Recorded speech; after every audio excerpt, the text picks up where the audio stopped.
लो दोस्तों, कैसे हैं आप लोग। आपका हमारे YouTube चैनल पर स्वागत है। आज हम देखेंगे मुर्दा घर की कहानी।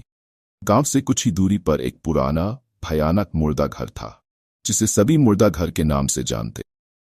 गांव वालों के बीच ये जगह डर और रहस्य का प्रतीक बन चुकी।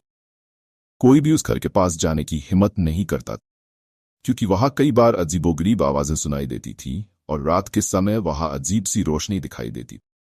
और एक बार की बात है, जब गांव से एक औरत उस मुर्दा घर में गई थी, तब से वो वापस नहीं आई।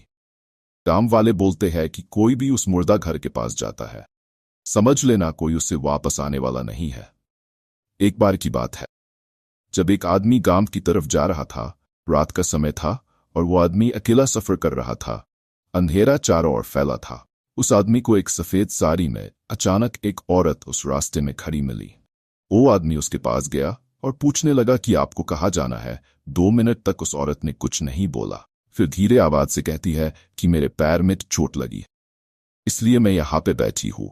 उस आदमी को सब कुछ नॉर्मल लग रहा था, पर उस आदमी को कुछ भी पता नहीं था कि उसको एक भूत ने घेरा था।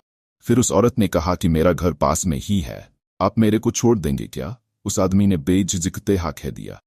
फिर उस आदमी ने उसका हाथ पकड़ा और उसके साथ चलने लगा। रात के करीब 11 से ज्यादा वक्त हुआ था। लगभग दोनों को चलते चलते 20 मिनट हो गए थे। फिर जाके एक घर उनको दिखा। फिर वो औरत बोली, वो रहा मेरा घर, आपका बहुत बहुत शुक्रिया। उसका घर नीम के झाड़ के पास था।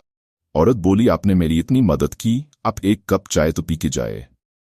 फिर उस आदमी ने हाँ बोला और घर के अंदर चला गया। और खुर्ची पर बैठे ही उसको एक डरवानी आवाज सुनाई दी। थोड़ा डर गया, पर तब तक चाय बन गई थी। फिर उस आदमी ने चाय पी और अपने घर की तरफ जाने के लिए निकला और अपने गांव के रास्ते पर चलने लगा। 20 मिनट के बाद एक मोड़ आई। उसने सोचा कि अब गांव आएगा। फिर वो चलने लगा। उसको चलते चलते लगभग 1 घंटा हुआ था। इतनी देर से चलते चलते वो थक गया और एक पेड़ के नीचे बैठ गया। फिर अपना पसीना पोंछा और पेड़ की तरफ देखने लगा। अचानक उसको तेजी से पसीना आने लगा और मन में ही कहने लगा, ये नीम का पेड़ तो 1 घंटे पहले आया था जब मैंने उस औरत को उसके घर छोड़ा। उस औरत का घर आगे उसे दिखाने लगा। फिर उस आदमी ने सोचा कि उस औरत की यहाँ पे जाता और पानी पीता, फिर गांव की तरफ जाता।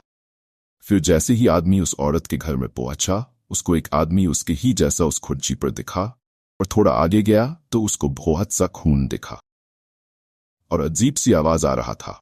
फिर आदमी ने खुर्ची पर बैठ आदमी को ध्यान से देखा तो पता चला उसका एक हाथ कटा हुआ है। तभी सड़क वाली औरत घर से बाहर निकली और उसके मुंह में उस आदमी का खून से भरा हुआ हाथ था। उस आदमी के पैरों तली जमीन फिसल गई। फिर उसने उस आदमी की तरफ ध्यान से देखा। पता चला कि वो आदमी तो स्वयं था। फिर उसकी आंखें बंद हो गई। जो उस चुड़ैल का घर था, वो ही मुर्दा घर था। फिर अगली सुबह पता चला कि गांव में एक आदमी रात से वापस नहीं आया। फिर राजू और उसके दोस्त विशाल, मोहन और सोना ने एक दिन फैसला किया कि वे उस मुर्दा घर की सच्चाई जानने जाएंगे। वे सभी युवा थे और इस तरह के साहसिक कारनामों के लिए उत्साहित रहते थे। एक रात उन्होंने अपनी योजना को अमल में लाया और मुर्दा घर की ओर बढ़ चले। जब वे घर पहुंचे तो उन्हें वहां की हवा में अजीब सी ठंडक और भय का अनुभव हुआ। घर के अंदर प्रवेश करते ही उन्होंने देखा कि वहां का फर्नीचर बहुत पुराना और धूल से ढका हुआ था। दीवारों पर अजीबोगरीब चित्र बने हुए थे, जो कि किसी पुराने जमाने के रस्मों रिवाजों का हिस्सा लगते थे। जैसे ही वे घर के अंदर और गहराई में गए, राजू ने एक कमरे का दरवाजा खोला। अचानक एक भयानक चीख सुनाई दी और दरवाजा जोर से बंद हो गया। सभी डर गए और बाहर निकलने की कोशिश करने लगे, लेकिन दरवाजे बंद हो चुके थे। वे किसी अदृश्य शक्ति के प्रभाव में फंस चुके। मोहन ने डरते हुए कहा, यहाँ कुछ बहुत गलत है, हमें तुरंत यहाँ से निकलना होगा। तभी एक बूढ़े आदमी की परछाई दिखाई दी। वह धीरे धीरे उनके पास आया और बोला, तुम लोग यहाँ क्यों आए हो? ये जगह तुम्हारे लिए नहीं है। बूढ़े आदमी ने उन्हें बताया कि ये घर एक समय पर एक पागल वैज्ञानिक का था, जिसने यहाँ कई भयानक प्रयोग एक औरत पे किए। उन प्रयोगों के कारण कई लोगों की जान गई और उनकी आत्माएं अभी भी इस घर में भटक रही हैं। ये सुनकर राजू और उसके दोस्तों ने जल्दी से बाहर निकलने की कोशिश की, लेकिन मुर्दा घर की आत्माओं ने उन्हें घेर लिया। वे सभी आत्माओं से लड़ने लगे, लेकिन उनकी शक्ति कमजोर पड़ रही थी। राजू ने हिम्मत जुटाई और अपने दोस्तों से कहा, हमें इन आत्माओं से माफी मांगनी होगी, शायद यही हमें बचा सके। उन्होंने सब आत्माओं से माफी मांगी और उनसे शांति की प्रार्थना की। आत्माओं ने उनकी प्रार्थना स्वीकार की और उन्हें जाने दिया। वे सभी जैसे तैसे घर से बाहर निकले, लेकिन उस घर की भयानक यादें उनके मन में हमेशा के लिए रह गईं।